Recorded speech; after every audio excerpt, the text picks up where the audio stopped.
Oh. Yan eh. Eto na naman tayo ngayon. Tiles na nabibend. Diba? Tingnan natin kung paano ikabit to. Anong advantage at disadvantage.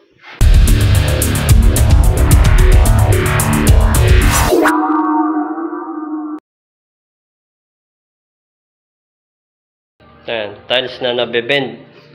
Huwag mo lang sirain ha. Naku, mabilis maputol eh. Paano didikit? Yan. O, tingnan natin.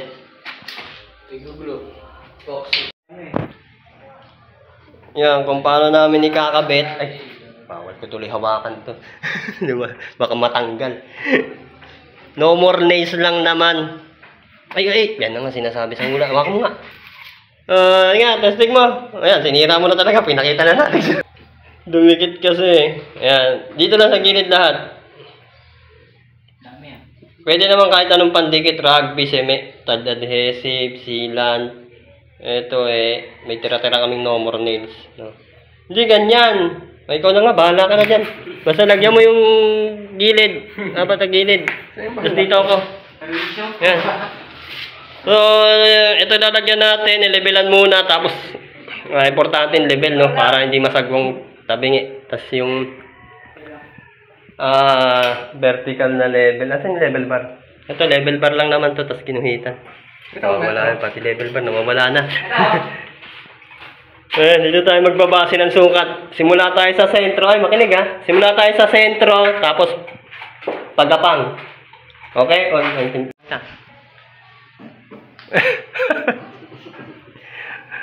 Wala talaga, wag masyado igilid kasi kakayat pag dinikit mo. Dito ka lumayo ka ng konti. Yan, oh, kinamay mo na. Baka mapanis ha.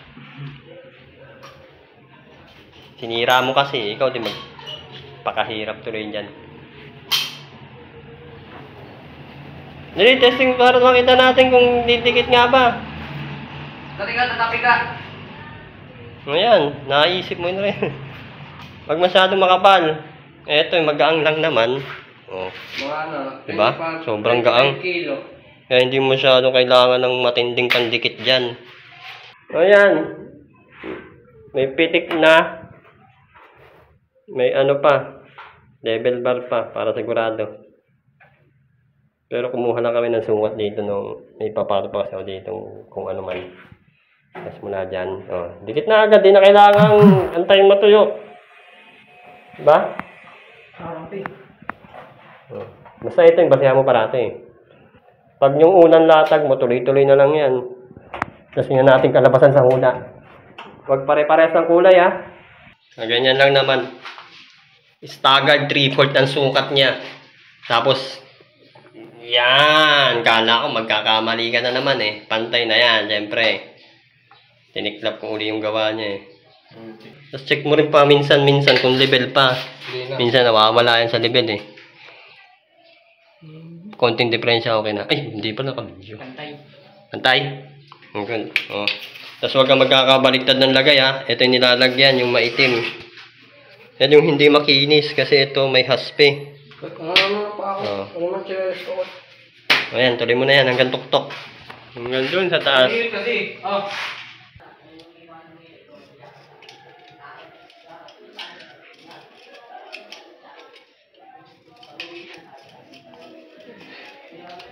Tagal mo naman. Tama na yan. Bali. Oh, di ba? Hindi naman kasimple. Sabihin mo, kakainin ko kayo. Tingnan mo.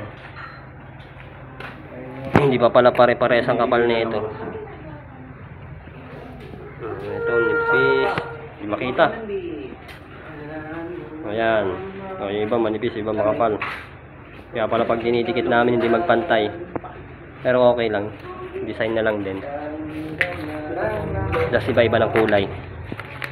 Okay. Eto na. Eto na sinasabi sa hula. Ano perang? Hirap na hirap ka na ba? Madali lang daw, di ba? Madali lang. Oh, di ba? Ikaw? Pag iba. Yan, dikit lang naman ng dikit eh. Ayan, no? Kahit hindi nga masyadong puno yung ano eh. Oh, yun, oh, hinahagis pa. Basta sigurado kaming sumasalpak nun. Tapos paminsan-minsan nile-level niya. Oh, di ba? Oh, masasabi ko lang, paminsan-minsan nile-level ka. Inilawan na rin namin. Maganda na pagbuo eh, di ba? Oh, di ba? Pupunuin natin yan hanggang taas. Okay, ano masasabi mo? Ayos na. Oh, ayos na daw. Yan lang. Oh, di ba? Ganda rin naman, yun nga lang. Baka dumihin to kasi mat na naman. Yan. Uy, hindi pa yata nakadikit ha. Dikit na ba to? No, hindi na kailangan ng mga maraming adhesive dyan. Kung ano-ano pa.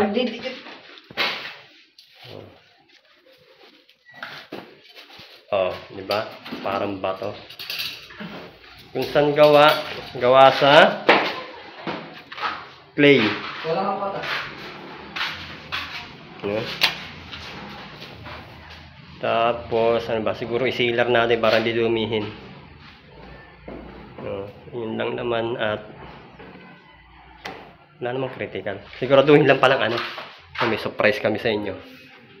Ay, hindi halata. Ayan o. May lubog yung pader. Siguraduhin lang pantay yung pader para hindi halatang halata. Nung wala tong brakes, hindi naman siya halata na alon-alon. So, may brakes na, kita na yung alon-alon. Ewan ko ba nangyari dyan. Pero dito pantay. Yun lang sa sulok. Siguro hindi na inayos doon kasi nasa sulok naman. Pero yan, goods naman. So, kaya nasabi ko, tatadtarin na lang natin ng accent wall to. Yan. Kasi nga industrial finish. So, okay na yan. Okay. Thank you. At sa susunod pa natin pwedeng i-review na.